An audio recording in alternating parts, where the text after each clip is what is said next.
Assalamu alaikum everyone. I hope you're all safe and sound. Welcome to the sixth lecture on analog and digital electronic circuits, in which we will study small signal analysis of the common emitter amplifier. I will discuss two types of common emitter amplifier circuits. In the first type, we will have emitter degeneration resistance connected with the amplifier. I will quickly review its DC equivalent circuit to analyze the bias point. Then I will introduce the mid-band frequency spectrum analysis, followed by computation of the small signal parameters of the amplifier, namely the input and output resistance and voltage and current gain. Then I will discuss the second type of common emitter amplifier circuit, in which the emitter degeneration resistance is either partially or fully bypassed through a bypass capacitor. So I will discuss partially bypassed amplifier, fully bypassed amplifier. I will make comparison of the common emitter amplifier with degeneration resistance, with the common emitter amplifier having the degeneration resistance either partially or fully bypassed. And I will conclude this lecture with the study of the effects of large gain on the output of the common emitter amplifier having bypass capacitors. So this is the circuit for common emitter amplifier, in which the resistors R1, R2, RC, and RE, they form a voltage divided biasing network, which biases the transistor. RL is the load resistor, which is connected to the collector terminal, and Vsig is the source signal, which is connected to the base terminal. So output is taken from the collector terminal, and input is applied to the base terminal. Rsig is the resistor which models the internal resistance of Vsig. And these two capacitors, C in and C out, they are called the input and output AC coupling capacitors.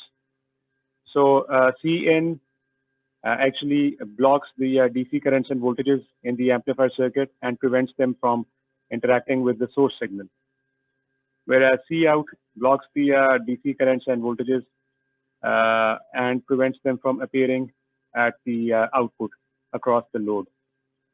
So we will assume that Vsig is a purely AC signal, which is to be amplified by this circuit. So we will desire the output to be an amplified version of the input, Vsig. That is, we will desire the output to be purely AC signal as well, which is why we connect the output with the collector terminal through the capacitor C out, because C out will block all the DC voltages and currents and will prevent them from appearing at the output. So the output will be a purely AC signal, which will be an amplified version of the purely AC input signal Vsig, or the source signal Vsig. VCC is the power supply required to power up the circuit. It is called common emitter amplifier because, as I will show later on, for a fully bypassed common emitter amplifier, the emitter terminal will be at AC ground. That is for the AC equivalent circuit. The emitter terminal for the fully bypassed common emitter amplifier will be at ground. This means that the output, which is measured with respect to the ground, will be measured with respect to the emitter terminal, and the input, which is applied to the base, is measured with respect to ground, or in other words, it will be measured with respect to the emitter terminal for the AC equivalent circuit of this amplifier. So under AC conditions, the emitter terminal, which is at AC ground, will be common between the output port and the input port, hence the name common emitter amplifier. So we will assume that the source signal Vsig is so small that it satisfies the small signal approximation, which we studied in lecture 5. And under small signal approximation, we can replace the transistor with its small signal linear model, which in turn renders the amplifier circuit an approximately linear circuit. in which the currents and voltages are related to each other through linear relationships. So under this small signal assumption, we will perform the DC and AC analysis separately, and we will combine the results of the two analyses later on through the principle of superposition to obtain the overall result for the common emitter amplifier. This is the DC equivalent circuit of common emitter amplifier, which is obtained by open circuiting the capacitors, because capacitors they act as open circuit under DC conditions. So when C in is open circuited, it disconnects the source from the amplifier. When C out is open circuited, it disconnects the load resistor from the amplifier, and we are left with this circuit, which, as can be seen, is just a simple voltage divided by signal network. We've already analyzed this circuit. This circuit is used to bias the transistor. So it sets up the collector current, the DC collector current, and the DC collector emitter voltage, which are given by these expressions, in which VTH is the Thevenin voltage, which is set up by R2, R1, and the power supply VCC. And RTH is the Thevenin resistance, which is equal to the parallel combination of R1 and R2. So this circuit is used to set up a stable bias point, which is given by the DC collector current in this equation and the DC collector emitter voltage in this expression. This represents the AC equivalent circuit of the amplifier. So at AC, we kill all the DC voltages. So all the DC voltage sources. So at AC, this voltage source is killed, which means that this is short circuited to ground. So killing a voltage source means short circuiting it, and killing a current source means open circuiting it. So at AC, we short circuit this DC source to ground, which means which makes this node directly short circuited to the ground. So this becomes the AC ground node, which brings R1 in parallel with R2, because R1 is now connected with this node and the AC ground. So it comes in parallel with R2. And RC also can be seen at AC to be connected between collector and ground terminal, because this, like I said, becomes the ground at AC. So this is what I've shown here. I've combined the two resistances R1 and R2 into one resistance representing the parallel combination of R1 and R2 at the input side. At the output side, I have shown this RC to be connected with the collector terminal and ground. And I have replaced the bipolar junction transistor with its small signal hybrid pi model, in which I have shown the resistance, small signal resistance seen looking into the base terminal. This is the small signal resistance seen looking into the output collector terminal. This is the usual voltage or current dependent current source. And C pi and C mu here, they represent the junction capacitors. They represent the junction capacitance. So C mu represents the junction capacitance of the reverse biased collector based junction, and C pi represents the junction capacitance of the forward biased emitter based junction. The voltage between base and emitter is represented by V pi. The current going into the base is represented by IB. So this is a small signal current. The current going into the collector terminal, so this is the collector terminal, is represented by small IC. The voltage between collector and emitter is represented by small VCE. And the current flowing through out of the emitter through the resistance RE into the ground is represented as small IE. So small IE is the sum of all these branch currents.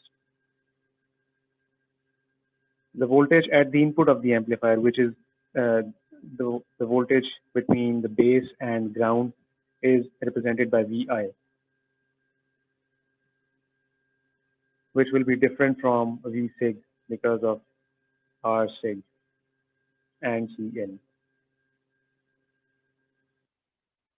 So we know that the capacitive reactance of a capacitor is inversely proportional to the capacitance and the frequency of operation. So as the frequency is increased, the capacitive reactance of a capacitance decreases. So increasing the frequency will decrease the capacitive reactance of all of these capacitors. So there will come a point in frequency, there will come a frequency at which the capacitive reactance of at least the input coupling capacitor and the output coupling capacitor, their capacitive reactance will become negligibly small. So beyond that frequency, we can safely assume these coupling capacitors to be short circuits. So the frequency at which the capacitive reactance of C in and C out becomes negligibly small, at and beyond that frequency, we can replace C in and C out with short circuits. However, there is a huge difference in the values of the capacitance for the coupling capacitors and the internal capacitance. So internal capacitors or internal capacitance is also called parasitic capacitance. So these capacitors, C mu and C pi, representing internal capacitance, they are typically of the order of picofarads, whereas the coupling capacitors, C in and C out, they are typically of the order of microfarads. So typically these parasitic capacitors, they are about 1,000,000 times smaller in capacitance compared to the coupling capacitors. So even at the frequency where the capacitive reactance of these coupling capacitors becomes negligibly small, the capacitive reactance of these parasitic or internal capacitors is still pretty large, about 1,000,000 times large. So these can be safely considered as open circuits. So at small frequencies and at frequencies beyond which these capacitors C in and C out are considered short circuits, these capacitors, however, C mu and C pi, they can be considered as open circuits. They will only start to affect the operation of the amplifier at very large frequencies. So when we increase the frequency to very large values, there will come a frequency at which eventually the capacitive reactance of C mu and C pi will also become so small that we can no longer assume them to be open circuits. So this gives us a spectrum which looks like this. So here I've assumed that the coupling capacitors C in and C out, their capacitive reactance becomes negligibly small beyond this frequency FL. So beyond this frequency FL, I can assume C in and C out, those capacitors to be short circuits. I can replace them with short circuits. So beyond this frequency, they are considered as short circuits. But since the parasitic capacitors have capacitances which are typically of the order of 1,000,000 times smaller than the capacitive reactance of C in and C out, the capacitive reactance of the parasitic capacitors is still pretty large, even at this frequency and beyond. So those capacitors, the internal capacitors at this frequency and beyond, and even below this frequency, they are considered as open circuits because their capacitances are very small. So their capacitive reactance will only start to decrease, or this approximation of open circuit will only break down at extremely large frequency. So at this frequency FH, I have assumed that the capacitive reactance of C mu and C pi has decreased down to such a value that I can no longer consider them as open circuits. So beyond this frequency, I will have to take into account the effects of C pi and C mu as well. So below FL, I cannot consider C in and C out as short circuits, and beyond FH, I cannot consider C mu and C pi as open circuits. So as we will see later on in the course when we will discuss the frequency analysis of the amplifiers, the effect of capacitors on the amplifier is to reduce its gain. So the gain here below FL is reduced by the effect of coupling capacitors, and the gain here in the in beyond FH, which is called the high band, is reduced because of the effect of the parasitic capacitors. So between FL and FH, this range of frequency is called the mid band. So in this range, I can assume the coupling capacitors to be short circuits, and I can assume the parasitic capacitors to be open circuits. So this band of frequency is particularly important to us because the analysis of the amplifier within this band allows us to replace the coupling capacitors with short circuits and the parasitic capacitors with open circuits, hence simplifying the circuit, the AC equivalent circuit. So we will analyze the amplifier in the mid band of the frequency range, unless specified otherwise. So the analysis of the amplifier in the low band and the high band will be considered later in the course. So within this band, I will assume the input and output capacitors to have such a small reactance that they will be replaced with short circuits, and I will assume the parasitic capacitors to have such a large capacitive reactance that I will replace them with open circuits. So in particular, FL and FH are called the lower cutoff and higher cutoff frequencies. So our cutoff frequency is defined as the frequency at which the mid-band gain of the amplifier drops by 3 dB. So if we represent the gain of an amplifier in terms of dBs, like we did in the first lecture, then a drop of 3 dB, a decrease of 3 dB in gain corresponds to decreasing the mid-band value of the gain to 70.7% of its mid. So a drop of 3 dBs actually means a decrease in the gain to about 70.7% of its mid-band value. So 3 dB decrease refers to roughly 30% drop in the gain. So at either the lower cutoff or the higher cutoff, the mid-band gain is dropped to 70.7% of its value.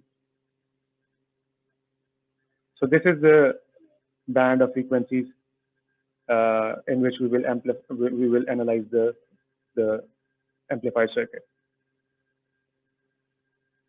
So here I have, like I said, ignored all the capacitances, and I have labeled the small signal input and output resistance. So small signal input resistance of the common emitter amplifier is the resistance seen looking into the input, that is between the base terminal and the ground. And the small signal output resistance is the resistance seen looking into the output, that is between the collector terminal and the ground. RIB refers to the small signal input resistance looking into the base, excluding this resistance. So excluding this resistance, the resistance seen looking into the base is referred as RIB. And you can see that RI is actually this resistance in parallel with RIB. So RIB is the resistance seen looking into the base between base and ground, and that resistance is in parallel with this resistance. So RI is actually R1 in parallel with R2 in parallel with RIB. So like I said, RI is the input resistance, R0 is the output resistance, RIB is the resistance looking into the base beyond and not including this resistance, and VI is the small signal input voltage of the amplifier. So because of these two resistances, RE and R0, we observed that this amplifier model, or this amplifier AC model, is not unilateral anymore. So if you remember that for the unilateral amplifier, the input resistance was computed by open circuiting the output for a voltage amplifier. But if the amplifier is not unilateral, then we do not put any such constraint while computing the input resistance. So since this is not a unilateral amplifier, we will compute the input resistance by not disconnecting the load. We won't put any such constraint of open circuiting the output. So how is this not a unilateral amplifier? So you can see that any change in the output voltage, for example, let's assume that this voltage VCE changes because of some reason it changes. This change in VCE will change the current flowing through R0, which will change IC. So this current flowing through R0 will change, and since this current, and this current, they add up to IE, IE will change. So when IE changes, the voltage across the emitter resistance, RE, it will change. And since this voltage is equal to the emitter voltage, so emitter voltage will change. When emitter voltage changes, V pi will change, because V pi is the voltage between base and emitter. Base voltage is not changing, emitter voltage is changing, so V pi will change. So as V pi changes, so the effect of change of the output voltage is carried through R0 and RE onto the input side. So this is not a unilateral amplifier. There is a flow of signal from the output back to the input. So like I said, I will compute the input impedance without open circuiting the load. And as mentioned, the input impedance can be clearly seen to be given by the parallel combination of this resistance and RIB. So all I need to do is find RIB, and I will know what is RI, because I already know what is R1 and R2. What are these? So and in turn, I know what is this parallel combination. So RIB by definition is given by the voltage at the base with respect to ground, which is VI, divided by the base current. So the current flowing into the base. So RIB is the voltage of the base with respect to ground divided by the current going into the base. So it is VI over IB, and we can see that VI is given by the sum of the voltage V pi and the voltage across RE. So V pi is IB times R pi, and voltage across RE, capital RE, is emitter current times RE.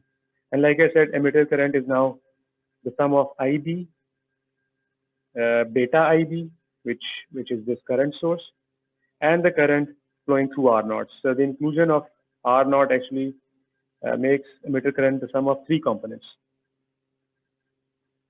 unlike before when it was given only by the sum of these two currents. So now we have emitter current as IB plus beta IB plus IR0, the current through R0. So we can write this equation into this form. So IB times R pi, I have beta times RE, and then IB times RE. So I take IB out common, and in this expression, all I'm left with is this unknown. So I need to find IR0. If I can represent IR0 in terms of IB, then I can take IB out as common and find the ratio VI over IB. So IR0 is the current flowing through R0, and it is given by definition. By definition, it is given as the ratio of VCE to R0. So IR0 is VCE over R0. And VCE in turn is the voltage at the collector minus the voltage at the emitter. So voltage at the emitter is IE/RE, and voltage at the collector is given by observing that IC flows this way, so minus IC will flow outwards. So if I compute the parallel combination, the equivalent resistance of these two resistors, so minus IC will flow through RC in parallel with RL. So minus IC times RC in parallel with RL will give me the voltage at the collector with respect to ground. So this is what I've done here. So this is the collector voltage minus IC into RC in parallel with RL, and this is the emitter voltage. So IC is in turn the sum of these two currents. So beta IB plus IR0. So I represent IC as beta IB plus IR naught. IE is again given by this expression. I simplify, take R naught to the other side, and this is what I get. So I have successfully written IR naught in terms of IB. So I can replace this term with this expression in this equation and find the ratio VI over IB. So I take IB out common. This is the first term. And then the second term is minus this factor into RE. So in which I take beta plus 1 out common from the numerator. And the first term will have beta over beta plus 1, which is alpha. And then I take beta plus 1 RE common from this term and this term. And then I take the LCM. So this is what I get for RIB. Hence, this gives me the input resistance as RIB in parallel with R1 in parallel with R2. So usually in electronics, if you consider everything and so like in this case, I've considered R naught. So if you derive exact results, then most of the times these are long, boring expressions. However, in electronics, one can make very reasonable and well-founded approximations to simplify such results. For example, one of these is that I can assume alpha to be 1, and this is not a bad approximation because alpha is beta over beta plus 1, and beta is typically large, of the order of hundreds or so. So even if it is 100, 100 over 101 is pretty close to 1. So I can always assume that alpha is 1, very close to 1. And also, typically this output resistance R naught is a large resistance. And for example, in this case, this assumption is not a bad assumption. So we can assume that R naught is much larger than this factor here. So if we make use of these assumptions, then R naught is considered to be much larger than this factor. So the denominator is approximately R naught. Alpha is approximately 1. So this term goes to 0. So in the numerator, we have approximately R naught. Denominator, we have approximately R naught, which gets cancelled out. And we'll be left with this simplified expression. So this is the expression for the input resistance of the common emitter amplifier that you will most frequently encounter. This is the exact expression, but again, using some very reasonable and well-founded approximations or assumptions, we can approximate the input resistance by this expression. So this will be the philosophy that I will follow. So I will derive the exact results first by taking into consideration everything, and then I will make use of some reasonable assumptions to derive approximate and frequently encountered results for the small signal parameters. So next I find the output resistance of the amplifier. So if we go back to the AC equivalent circuit, then the output resistance of the amplifier is the resistance seen looking into the collector between collector and emitter. And it is obviously equal to the resistance seen looking into this port between collector and emitter before RC. So this resistance looking into the resistance looking into this port between collector and emitter combined with the parallel combination from RC gives me R naught again. So just as RI was equal to the parallel combination of this resistance and RIB, we can see R naught to be equal to the parallel combination of RC and the resistance seen looking into this side before RC between collector and ground. So I find this resistance. In order to find R naught, I find resistance seen looking into collector here before RC, and then I take the parallel combination of that resistance with RC to find R naught. So if you remember, the output resistance for a voltage amplifier is computed by short circuiting the input. So here since the input of the amplifier is at this node, so I short circuit this node to ground, which means that this node becomes AC ground. So the base terminal is connected to ground when I short circuit the input. And this essentially short circuits this resistance out. So this is short circuit, this is short circuit, so this is shorted out. This is ineffective now. So I am left with a reduced model in which I have R0, this source, this RE, and this R pi, in which base is grounded. So this reduced model, by short circuiting the input, this reduced circuit is drawn here. So I am left with R0. So I want to find the resistance seen looking into this side between collector and ground. So I'm left with R0, this source here, RE, and R pi. Base is grounded now. So, which is why V pi is measured.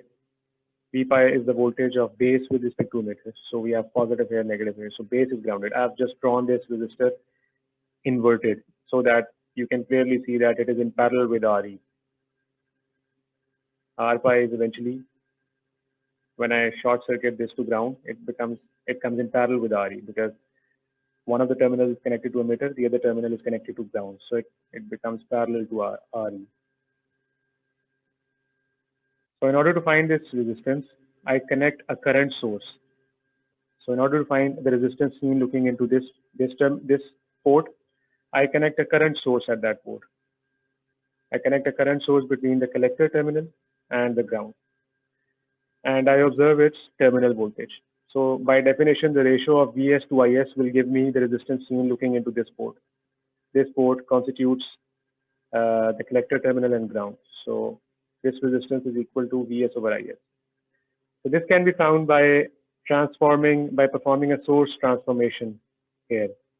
So I can take this part of the circuit, disconnect it from the rest of the circuit, apply Thevenin's theorem, and find the Thevenin equivalent for this part of the circuit.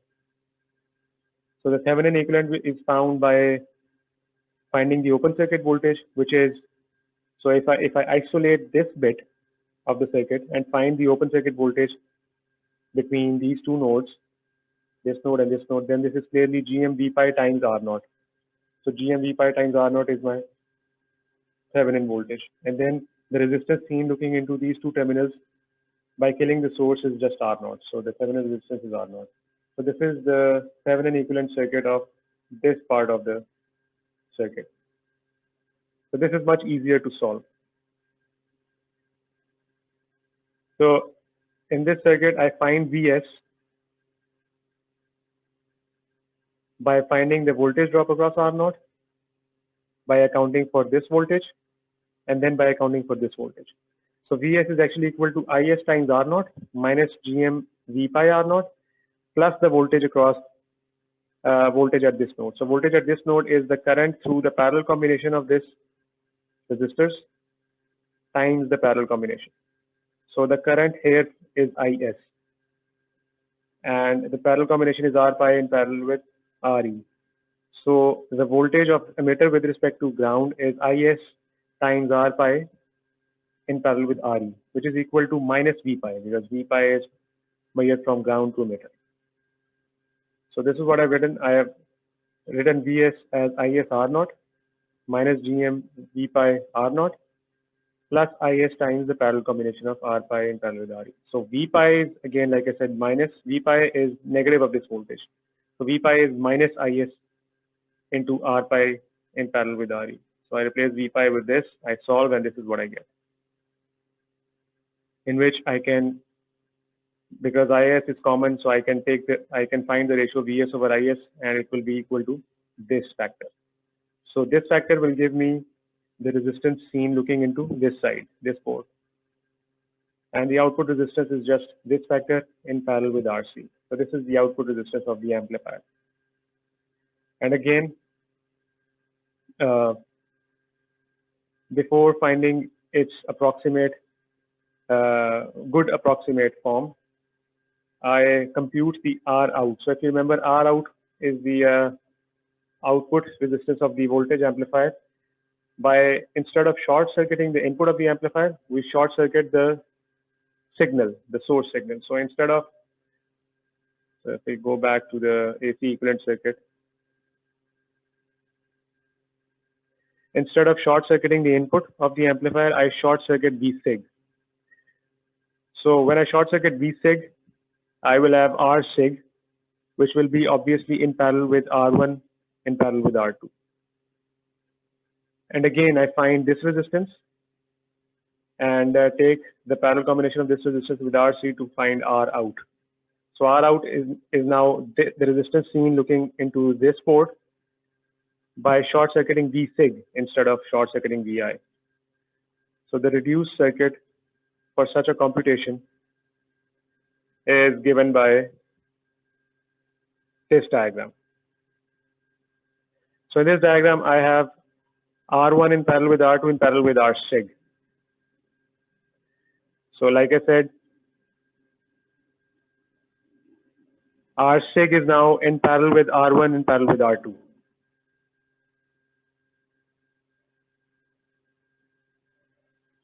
So R sig is now in parallel with R1 in parallel with R2. So this is the reduced circuit. So again, I apply a voltage source and I'm sorry, a current source, and I find its voltage Vs. And the ratio of Vs to Is under this setting will give me R, the resistance seen looking into this side of the circuit. So I proceed by finding again the Thevenin equivalent of this circuit, which is given by this series combination of resistance and voltage source, and I find Vs. So Vs in this case is now Is R0 minus Gm V pi R0 plus Is times the parallel combination of these three, the combination, the equivalent resistance of these three resistors. So the equivalent resistance is given by R pi plus this in parallel with Re. So Vs is Is R0 plus Is times R pi plus this combination in parallel with Re minus Gm V pi R0. So V pi is in this case is given by realizing that Is divides between Re and this resistance, this equivalent resistance. So the current in this branch is Re divided by Re plus this resistance. So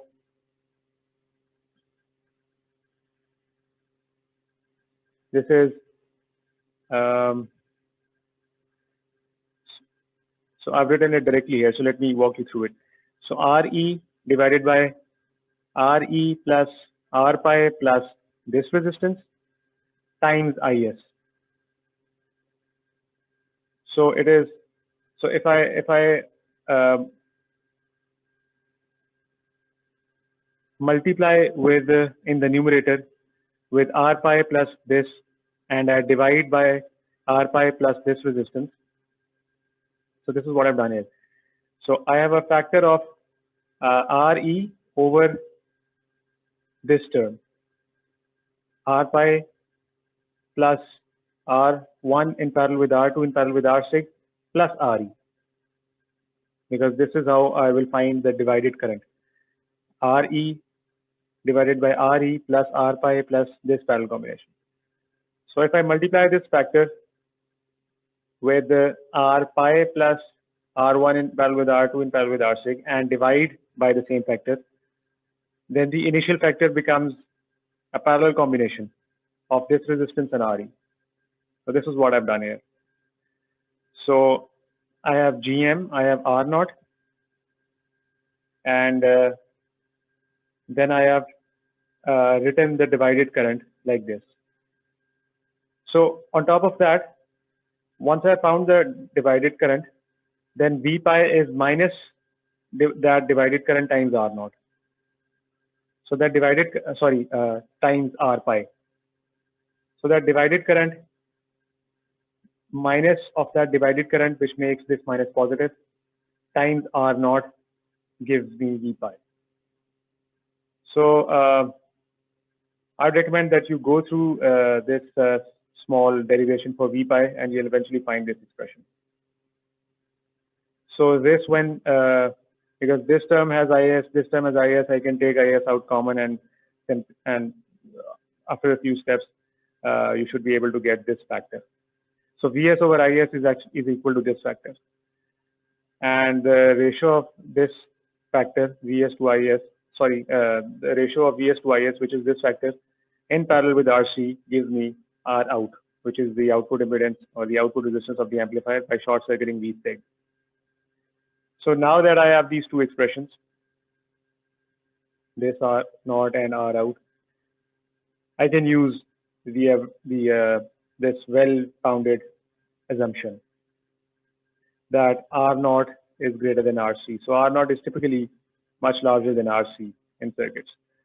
So when I put R naught much greater than RC, then when R naught is greater than RC, then this factor is even greater than RC. So the parallel combination is almost RC. And this is what you will frequently encounter as the output resistance of the common emitter amplifier. It is very well approximated by RC. Similarly, in the case of R out, if small R naught is much greater than RC, then this factor is even greater than RC, which makes this parallel combination approximately equal to RC. So R out is also very well approximated by RC. So this is the AC equivalent circuit of common emitter amplifier for finding out the open circuit voltage gain. So in which we have set RL to infinity. So we have open circuited the output. So there is no RL anymore. And we label the output voltage as V naught. And we wish to find the open circuit voltage gain, which is given by the ratio of V naught to Vi. So V naught can be seen to be equal to minus IC times RC. And IC in turn is given by the sum of the currents flowing through R naught and this branch. So V naught is minus IC RC, IC is GM V pi plus IR naught. And we've already found IR naught previously in equation 4. So the only difference in the circuit we used to compute IR naught in 4 and this circuit is that RL in this circuit is infinity.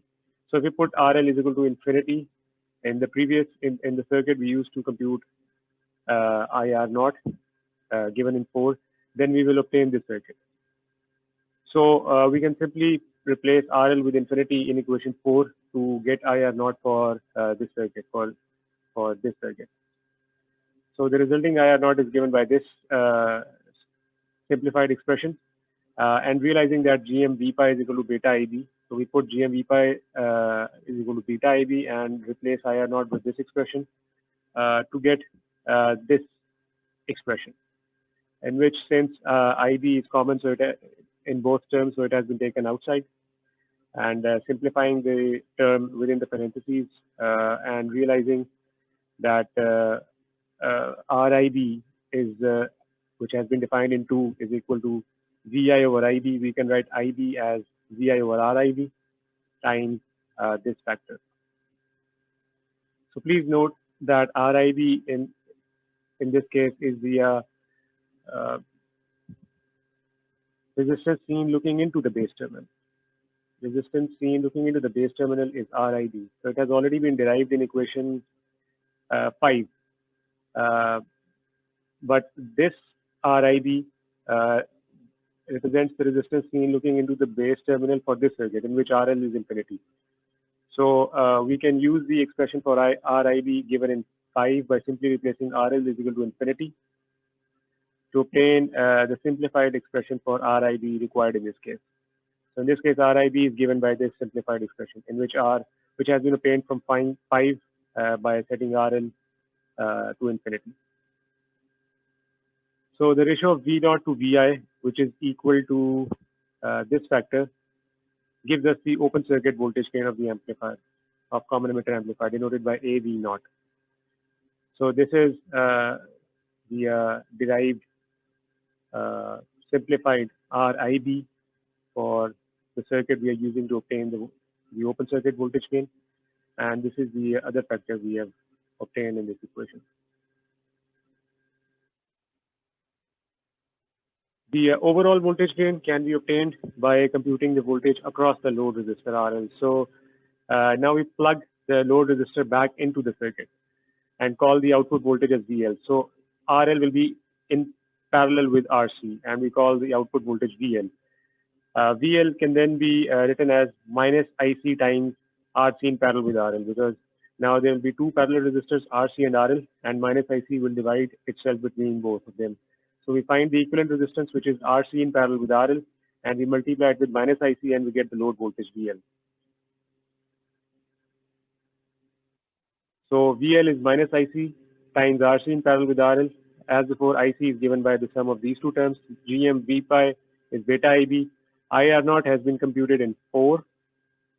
But this time, since RL is not infinity, we use the full expression given in 4, which is equal to this term. So we take IB out common. Again, write IB as VI over RIB. Simplify this leftover term within the parentheses by taking the LCM. And we get this expression for the output voltage across the load resistor in terms of VI. So VI can be taken to the other side in the denominator to obtain the overall voltage gain of the amplifier. So the overall voltage gain of the amplifier, which is VL over Vsig, is obtained by multiplying VL over VI, which is obtained from 19 equal to this term, with VI over Vsig. So notice that now RIB, because RL is not infinity anymore, we use the full expression of RIB. We'll use the so we have used the full expression of RIB here. So this term, this term, and this term, the product of these three terms is equal to VL over VI obtained from this expression, in which RIB has been used from 5 in its entirety. So we use the full expression. And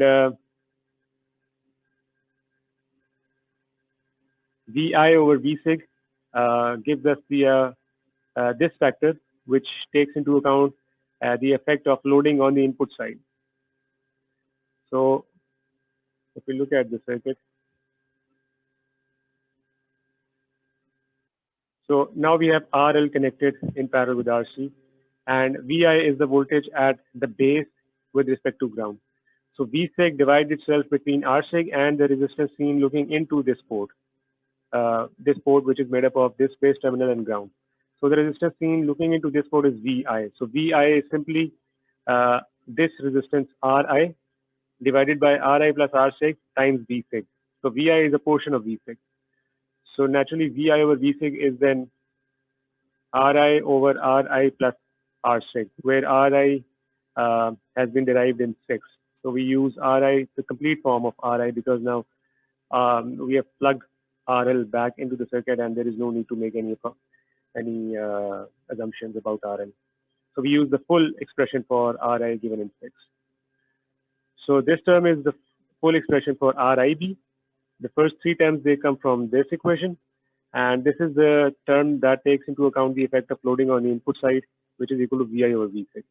So VL times VI, which is obtained from this equation, times VI over Vsig, gives us the total voltage gain, which is also called the loaded voltage gain, which by definition is equal to VL over Vsig. So as I mentioned, we have used equation 4 for IR naught, and I have replaced IR naught with its full expression in equation 4.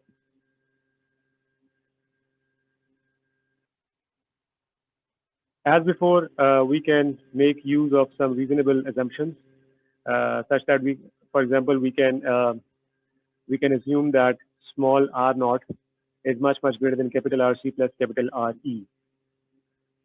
So if that is the case, then please notice that this RIB can be simplified further.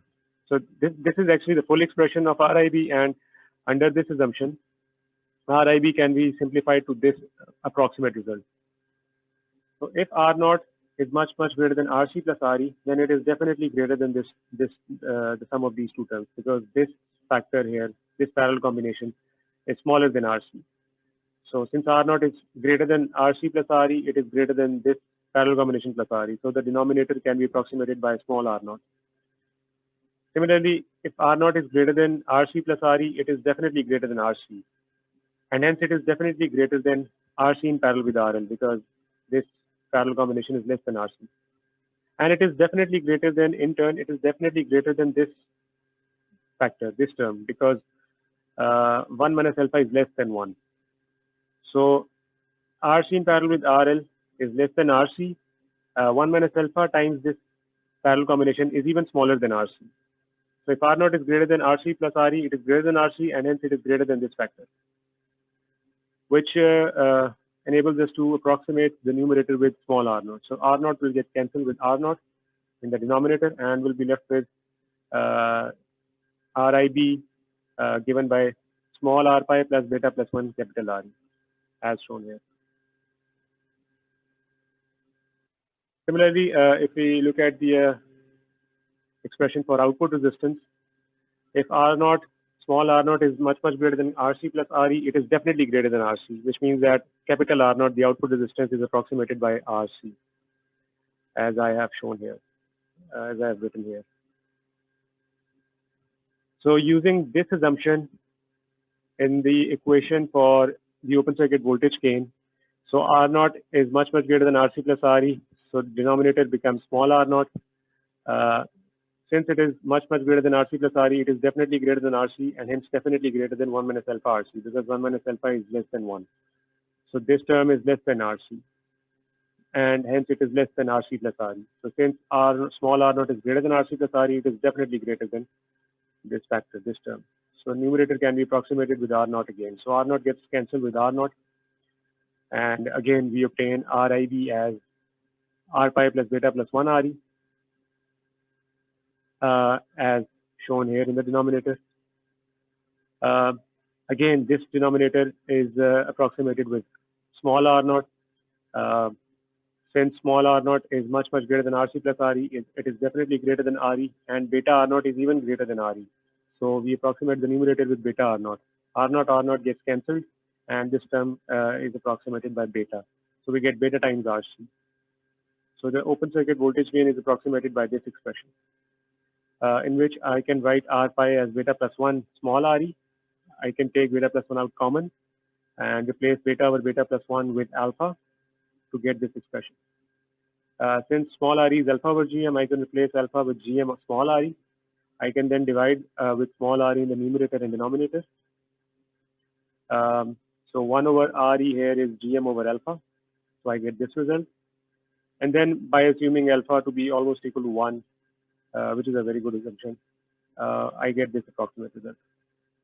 So these two expressions, this and this, these are the more commonly encountered expressions for the open circuit voltage gain of common emitter amplifier. We can also approximate the loaded voltage gain with a rather simpler expression. So the loaded voltage gain here is given by this exact expression. So RIB is again approximated with R pi plus beta plus 1 RE, in which I write R pi as beta plus 1 RE and take beta plus 1 out common. So this is RIB. And again, I can approximate the numerator with beta R naught as I did here, and the denominator with small r naught as I did here. So this factor will again give me beta. So I'll be left with beta times RC in parallel with RL times this factor. So beta times RC in parallel with RL times this factor. So I can replace beta over beta plus 1 with alpha, and the product of these two terms will give me this factor times this factor. So in this equation, in this last equality, I have replaced Ri with its expression, which we obtained before. So Ri, the input resistance of common emitter amplifier, was equal to R1 in parallel with R2 in parallel with RIB. So RIB is approximately given by this expression. So we replace RIB with this expression. So this is Ri in the numerator, and this is Ri in the denominator.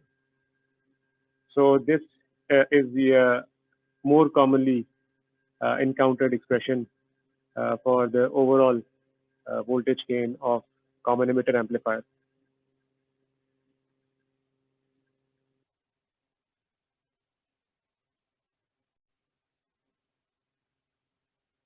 Now we proceed to finding the short circuit current gain of common emitter amplifier, and this is the AC equivalent circuit for finding out the short circuit current gain, in which we have replaced the output resistance RL with a short circuit. So RL has been short circuited to ground. In other words, RL has been put to zero, which mean and we denote the current flowing through this short circuit by IOS. And the objective is to find the ratio of IOS to ISIG, where ISIG is the input current of the amplifier. So IOS over ISIG will give us the short circuit current gain of the amplifier. Now, because of this short circuit, RC is essentially shorted out of the circuit. So there is no current through RC. All of this minus IC will flow through the short circuit. So IOS will be equal to minus IC. IC in turn is equal to the current through R0 plus GM V pi. We have already found, like we did for finding out the gain of common emitter amplifier, the voltage gain of common emitter amplifier. We don't need to find IR0 again. We already have an expression for IR0 given in 4. The only difference between the circuit we use to derive the expression in 4 and this circuit is that RL is 0. So if I put RL is equal to 0 in that circuit, I'll get this circuit. So all I need to do is I can use 4 and replace RL with 0 in that equation to find IR0, which is then given by this simplified expression. So again, realizing that GM V pi is beta IB, and putting IR0, this expression, into this equation, I get this result, in which I've taken IB, because IB is common in both of these terms, because this term is beta IB. So I can take IB out common and divide on the other side and simplify to get this expression. So this is the ratio of the short circuit output short circuit current to the base current. Now, in order to find the short circuit current gain, I need to find the relation between base current and ISIG. And I can find this relation by looking at, again, analyzing the circuit. So IB is the current flowing into the base terminal. Now we have denoted the resistance seen looking into this port, which is made up of the base terminal and ground. So this port, which is made up of the base terminal and ground, the resistance seen looking into this port has been labeled as RIB. So ISIG divides between this resistor and the resistance seen looking into the base, which is RIB. So the current into the port, which has resistance RIB, is given by IB. So IB is the base current. So we can apply the current division rule on ISIG, because IB is a fraction of ISIG. It divides between this resistor and IB. So ISIG divides between R1 in parallel with R2 and IB is the current flowing into the base terminal. So we can easily find IB as R1 in parallel with R2 divided by R1 in parallel with R2 plus RIB, which is the resistor seen looking into the base, and then multiply this factor by ISIG. So this is what I've done here. I have obtained IB in terms of ISIG through this current division rule. This factor is obtained from the current division rule. So if I multiply in the numerator with RIB and multiply in the denominator with RIB to balance the multiplication in the numerator, then R1 in parallel with R2 times RIB over this denominator is actually the parallel combination of these three resistors. And this RIB is there to balance out the multiplication of RIB in the numerator. So this is the relation between base current and the input current of the amplifier. So please notice in this case RIB, because we are using this circuit in which RL is 0. So RIB, which has been computed before, we can use the expression for RIB which has been already obtained in 5 by setting RL is equal to 0. So this RIB is equal to the expression given in 5 by setting RL is equal to 0. So using this expression and the expression between the output short circuit current and the base current, which is given by this factor, we can find the short circuit current gain of the amplifier, of the common emitter amplifier. The short circuit current gain is given by, like I said before, the short circuit output current divided by the input current, which is equal to IOS over IB times IB over ISIG. So IOS over IB has been obtained to be equal to this factor, and IB over ISIG is equal to this factor, in which I have replaced RIB from its expression in 5 by setting RL to 0. So, and you can clearly see that since this node has been grounded, uh, R naught essentially comes in parallel with capital RE. So here R naught appears in parallel with capital RE. So you simply replace RL with 0 and 5, and you'll get the expression for RID for the circuit that we are using to find the short circuit current gain. So this is RID. And the product of these two terms together gives us the short circuit current gain of common emitter amplifier. Now again, the overall current gain can be found by connecting the load resistor back into the circuit and finding the load current IL, the current through the resistor RL. So if I put this resistor back here, so instead of a short circuit, I will have RL here. So there will be a resistor RL here. And I label the current flowing through RL as IL, not as IOS, because it's not a short circuit anymore. I call this current flowing through RL as IL.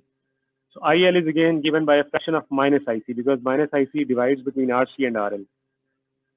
So IL is given as RC over RC plus RL into minus IC. So it is given by the current division of minus IC. So it's minus IC times RC over RC plus RL. IC again is the sum of the dependent current source and the current through R naught. So IC is beta IB plus IR naught times this factor. So we have already found IR naught, I think, in equation 4. So we use that result in its entirety because we don't have to make any assumptions for RL anymore. So we use that complete result. IR naught is expressed in terms of IB, so we take IB out common, we simplify, and this is what we get. This is the load current in terms of base current. This expression here is actually equal to IL over IB. So using this expression together with this expression, we can find the current gain, the overall loaded current gain, which is IL over IC, the current flowing through the load resistor divided by the input current, which is equal to IL over IB, which is given by the product of these two factors, times, so IL over IB times IB over IC. So IB over IC is equal to this factor. But please notice that RIB now is again used in its entirety. There is no need to assume any particular cases for RL because RL has been plugged back in to the circuit. So RIB is given by its full expression, which is equal to this this expression given within the square brackets. So the first two terms, they come from this factor IL over IB, and IB over IC equals this factor. So the product of these three terms gives us the overall current gain of the common emitter amplifier, where again, like I have mentioned, RIB has been used. RIB, which is given in 5, has been used in its entirety. Full expression given in 5 has been used. As before, we can make use of these very reasonable assumptions. So if we assume that small r naught is much, much greater than RC in parallel with RL plus RE, and if we assume that the resistance seen looking into the base is much, much smaller than the parallel combination of R1 and R2, then we can clearly see that the short circuit current gain here. So if R1 in parallel with R2 is much, much greater than RIB, then this parallel combination in the numerator is almost equal to RIB, which gets cancelled with the RIB in the denominator. And if R naught is much, much greater than RC in parallel with RL plus RE, it is definitely much greater than RE. So the numerator, so denominator is approximated by small r naught. Numerator, since R naught is much, much greater than RE, beta R naught is even greater than RE. So the numerator is approximated by beta R naught. So R naught gets cancelled, and this factor is approximated by beta. So this factor is 1. This is beta. So the short circuit current gain becomes minus beta. Similarly, applying this approximation to this denominator, we get R naught in the denominator. We get beta R naught in the numerator, so R naught gets cancelled in the numerator and denominator. This factor is approximated by beta. This term is written as it is, and again RIB has been assumed to be much smaller than R1 in parallel with R2. So this parallel combination is approximated by RIB, which gets cancelled with this factor in the denominator, which is also RIB. So this factor again becomes 1. So the loaded or the overall current gain of common emitter amplifier is then given by this approximate expression.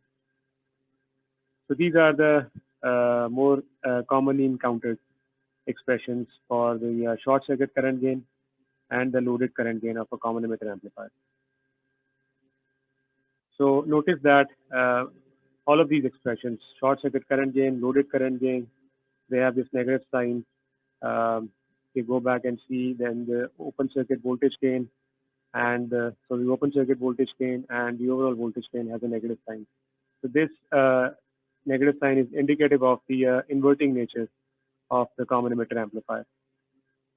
So it simply indicates that the output voltage and output current, they are out of phase with respect to the input voltage and input current. Hence, the common emitter amplifier is actually an inverting amplifier.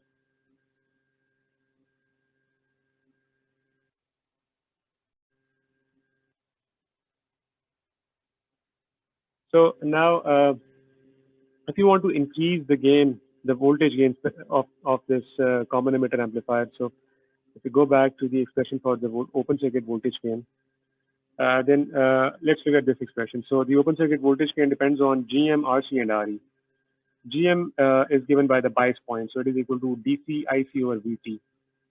So we might not be able to change GM at will because bias point is set by some other factors as well. For example, we might want to set the bias point right in the middle of the active region of operation. So then we cannot change GM once we have set bias point according to that criteria. So we can increase AV naught by either increasing RC or decreasing RE. We don't want to increase RC because the output resistance is approximately RC, which is already pretty large, of the order of kilo ohms or so. So we do not want to increase RC to arbitrarily large values because then the output resistance of voltage amplifier will increase, which is an undesirable attribute because the output resistance of a voltage amplifier should be as small as possible. So we don't want to increase RC. This only leaves us with RE, capital RE. So if we reduce capital RE, then we might be able, in fact, we will be able to increase AV naught. And if we increase AV naught, then we can increase AV as well, because this RE is reduced. But there are some other effects of reducing RE to increase the voltage gain of the amplifier. For example, from the analysis of voltage divider biasing scheme, we know that R1 in parallel with R2 should be much smaller than this factor in order to have a stable bias point against beta variations. So if RE is reduced, then this parallel combination R1 in parallel with R2, this will have to be reduced, which means that if R1 in parallel with R2 is reduced, then the input resistance of the amplifier,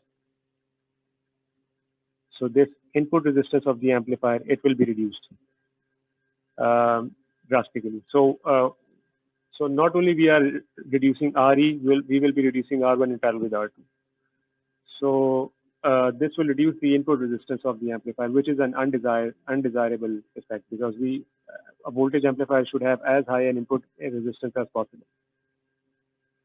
So we don't want that. So decreasing RE will decrease the input resistance, which in turn will increase the effects of loading on the input side, because now RI will be reduced. So the factor RI over RI plus R sig, it will be reduced.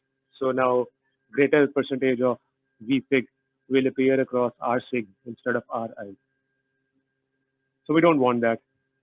So RE and hence R1 in parallel with R2, they cannot be decreased to arbitrarily small values. the solution to get around this problem is then to uh, divide the emitter resistance into two resistances by making use of a bypass capacitor. So by doing so, we get different different resistors or different resistances in the emitter branch for the DC and AC equivalent circuits. So this shows the common emitter amplifier with a partial emitter bypass. So CE is the emitter bypass capacitor, and we have divided RE into two resistances, RE1 and RE2, and RE1 is much smaller than RE2. So at DC, when capacitors are open circuited, this source is disconnected, load is disconnected, this capacitor is disconnected. So you can see that we get the same voltage divided by biasing network. The only difference is that previously we had RE, now we have series combination of RE1 and RE2.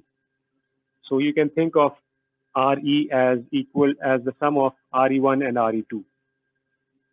So you just divide the resistance in the emitter branch into RE1 and RE2.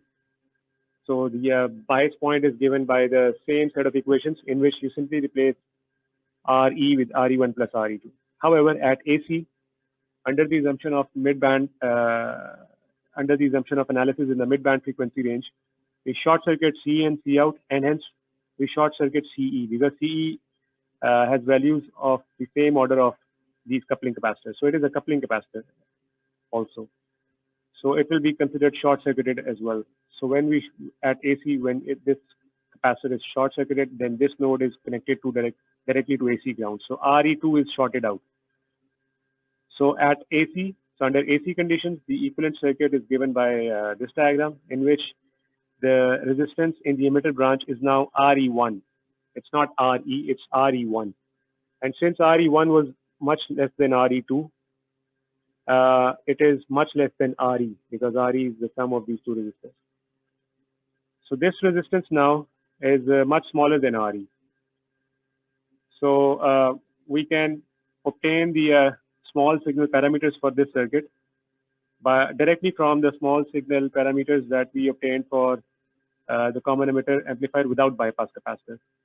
By simply replacing, because if you observe the only difference between the AC equivalent circuit of common emitter amplifier without bypass capacitor, let me show you the circuit. So this is the circuit. Imagine there is RL connected. So the only difference between this circuit and the circuit I just showed you is that we have RE in this branch and we have RE1 in this branch, where RE1 is much smaller than RE. So we can obtain the small signal input resistance, small signal output resistance, resistance mean looking into the base, open circuit voltage gain, short circuit current gain, total voltage gain, total current gain. By simply replacing in the already derived expressions, we replace capital RE with RE1. So in those already derived expressions, we simply replace the resistance in the emitter branch with RE1, and we get the expressions for the small signal parameters of the common emitter amplifier with partial emitter bypass. Since RE1 is smaller than RE and gain is inversely proportional to RE, so this RE1 and this circuit will result in larger open circuit and hence total voltage gain than before. So this is the AC equivalent circuit of a fully bypassed common emitter amplifier. So instead of connecting the capacitor CE here, if we connect the capacitor right at the emitter terminal, then it won't affect the DC circuit as before because at DC this capacitor is open. But under AC conditions, this ground will then be directly connected to short circuit. So this node emitter terminal through this capacitor will now be directly connected to ground. So this node will be directly short circuited to ground. So the AC equivalent circuit of a fully bypassed common emitter amplifier looks like this. So in this case, we don't have any resistance, or you can think of RE as been set to 0. So again, the only difference between this circuit and the AC equivalent circuit for the common emitter amplifier without bypass capacitor is is that we have zero RE here. Capital RE is zero. So the small signal parameters like input resistance, output resistance, voltage gain, current gain, short circuit current gain, open circuit voltage gain, they can all be derived for this circuit from the already derived expressions uh, by simply replacing in those expressions RE with zero. We don't need to compute these from the scratch. We can use those expressions and simply replace RE with zero to get the corresponding expressions for this circuit. So, like I said, RE1 is for partially bypassed common emitter amplifier. RE1 is much smaller than RE. Uh, this reduces the input resistance for the common emitter amplifier with bypass capacitor compared to the input resistance of common emitter amplifier without bypass capacitor. Because if you look at the input resistance, then input resistance is given by the reflection of the emitter resistance towards the base. So when this RE is reduced, then the reflected resistance into the base, which will give us the input resistance will reduce.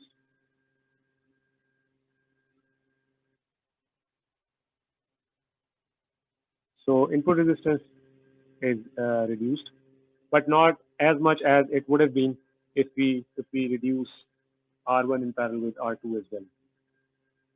So although it is reduced, but we are still able to maintain a stable bias point because we don't need to reduce this because the AC, because DC emitter resistance remains the same. So using this configuration, either partially bypass or fully bypass common emitter amplifier, we are able to maintain a stable bias point, and R1 in parallel with R2 does not need to be reduced, which would have reduced the input resistance even more. So in this case, although the input resistance is lower, but like I said, it's not as low as it would have been if we had reduced R1 in parallel with R2 as well. There is not much effect on the output resistance. Gain is obviously increased because that was the motivation. So gain is inversely proportional to RE. So reducing RE increases the gain. So if we use the bypass capacitor, the open circuit voltage gain and hence the overall voltage gain increases. There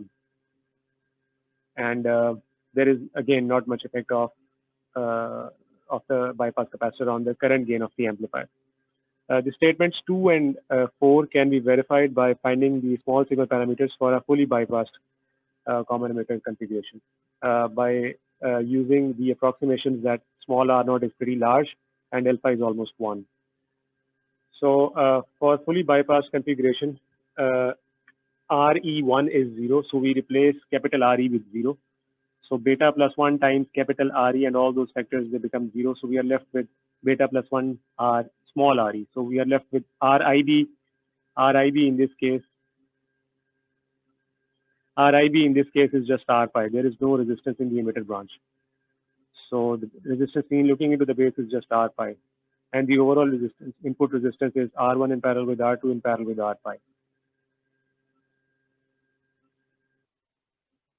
Output resistance remains the same because you can go through the derivation again and you'll find that output resistance is. So let me go back to the expression for R0.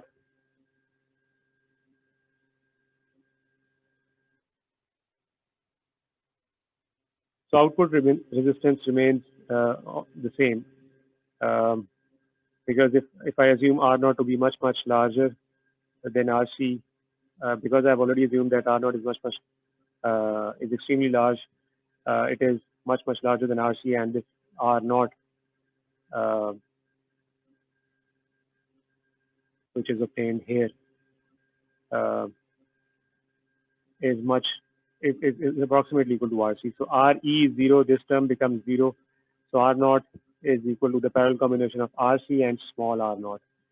So we assume that small R0 is pretty large, so the output resistance of the amplifier becomes approximately equal to RC.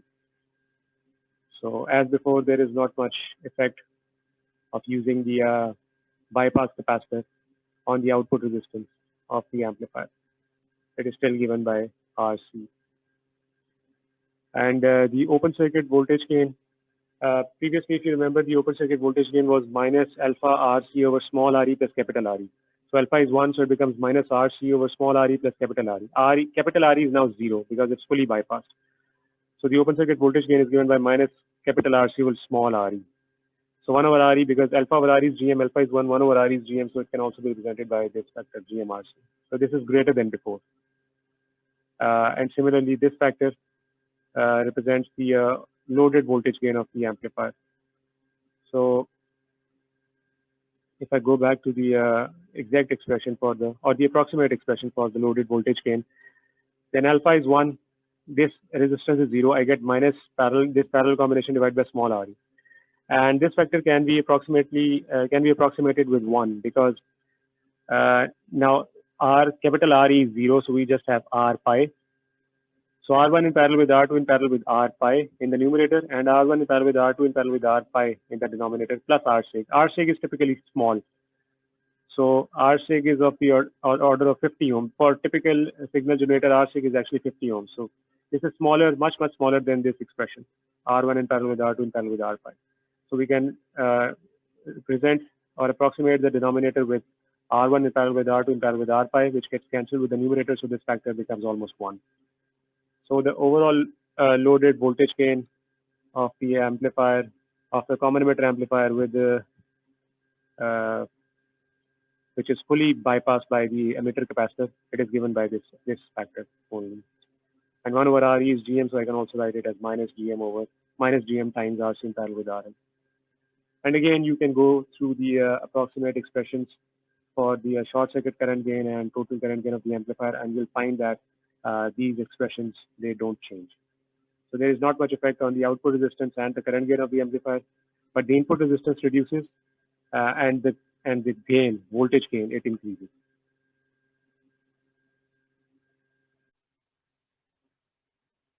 So the effect of this increased gain on the output of the amplifier is actually undesirable.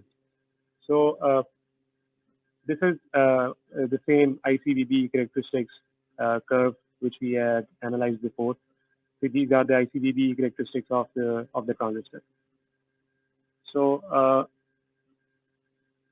Q is the bias, it represents the bias point on the curve. This black dotted line represents the DC component of VBE, and this black dotted line represents the DC component of the collector current. So as I apply AC VBE, small signal VBE on top of DC VBE, then the total VBE swings in this direction and in this direction. So as it swings upwards, the collector current moves up the Q point. As it swings downwards, the collector current moves down the Q point. So under small signal approximation, this signal is kept so small that the resulting IC moves up and down the curve, moves up and down about Q over the portion of the curve which can be well approximated by this straight line, which is tangent to the curve at the Q point. So this is the essence of small signal approximation. Under the small signal approximation, we see that IC, VB characteristics, they are almost linear. But if the gain is large, then even for small VBE, the resulting current IC can have large values about the Q point. So as VBE swings in the positive direction, IC may swing by large amounts in the positive direction and by large amounts in the negative direction. So for this particular case, I have shown the maximum value of IC by this red dot, and mark the maximum value of IC by this pink dotted line. So this is the upper peak of the total current IC. And as IC traverses the curve down below the Q point, then this point here, which is marked with the red dot on the curve, it represents the minimum value of the total collector current. So this pink dotted line, it marks the minimum value of the total collector current. So as we can see that this collector current, it traverses the portion of the curve between these two red points, which have large deviations from the straight line in this and in this region. So this portion of the curve cannot be approximated with a straight line. So in this case, the small signal approximation breaks down. The operation of the curve this region of the curve, the operation of the amplifier over this region of the curve cannot be modeled by this straight line. So as you can see, this curve is highly nonlinear, which is why the output collector current, although is an amplified version of VBE, but is highly distorted amplified version. It's not a sine wave, it's a distorted sine wave. And the reason is that as IC moves up the curve, the slope of the curve, it starts to increase. So the slope of the curve at this point, at this peak value, which is given by this red tangent, is greater than the slope of the curve at the Q point, which is given by this black curve, which in turn is greater than the slope of the curve at this red point, which is given by this red tangent. So as IC moves from this red point to this red point, the slope of the curve increases. And as it moves from this red point to this red point, the slope of the curve decreases. So the slope is maximum here and minimum here. And this can be observed by looking at the shape of the output current. So as VBE swings in the upward direction, IC swings up the curve with increasing slope. Since the slope is equal to GM, as GM is increasing in the upward direction. As GM increases, the gain, the voltage gain of the amplifier will increase. And hence we will get a large change in the output voltage corresponding to a given change in the input voltage. Similarly, as IC moves down the curve below Q point, the GM, which is the slope of the curve, is decreasing, which in turn decreases the voltage gain of the amplifier. So as VBE swings in the negative direction, IC moves down the curve, and GM, which is the slope of the curve, it decreases, which in turn decreases the voltage gain of the amplifier. So for the same changes in the input voltage, the change in the output voltage or the change in the output current will be smaller. So you can see that this change above the DC value is pretty large compared to this change below the DC value. So large gain means large changes for a given change in the input voltage. So not only we get large change in the output current is also, the peak of the output current is also much sharp. It is much sharper than the actual peak of the sine wave. That is because of the fact that there is the gain of the amplifier is very large. So we get very large change in the output current for a given change in the input voltage, which makes the peak much sharper than the peak of the actual sine wave. Similarly, since the gain is small here in this region, not only we get a smaller swing below the DC value, we get a flatter curve. So this peak here is flatter compared to the actual peak of the sine wave. And that is again because of the decrease in the gain of the amplifier. So the gain becomes variable. It becomes a function of the input voltage. As the input voltage swings in the positive direction, the gain increases and output becomes more sharp with increasing swing. And as VB decreases, as VB swings in the negative direction, the gain decreases, which gives a lower swing in the negative direction with a flatter peak. So we don't get a perfect sine wave. We get a distorted sine wave. Although it is amplified, but it is not simply a scaled version of the input. It is amplified and distorted version of the input. And this is undesired. This is undesirable. And again, this is because of the fact that now the overall gain of the amplifier is so large that the operational currents and voltages, they traverse a larger portion of the curve between this, for example, in this case, between this point and this point. So over this portion of the curve, the operation of the amplifier cannot be approximated with this straight line. As you can see, there are large differences between the curve and the straight line here and here. So the small signal approximation breaks down, and the amplifier is no longer a linear device.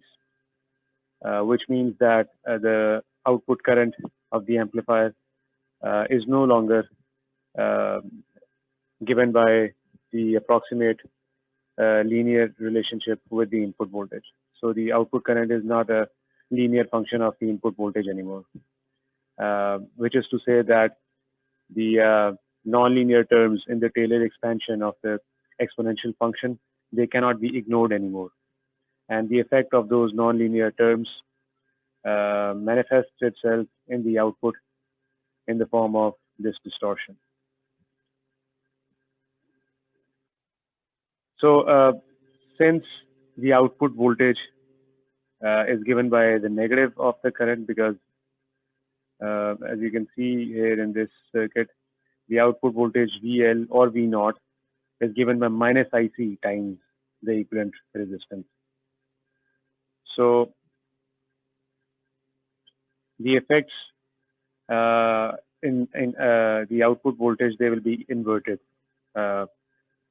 meaning that the positive peak of the output voltage will have smaller magnitude and will be slightly flatter, and the negative peak of the output voltage will be much sharper and will have greater magnitude. So the output voltage will be inverted version of the current IC, meaning that the positive peak will be flatter and smaller in magnitude than the negative peak, which will be much sharper and larger in magnitude. So this brings us to the end of this lecture. Thank you very much for your time, and I will see you in the next class. Take care.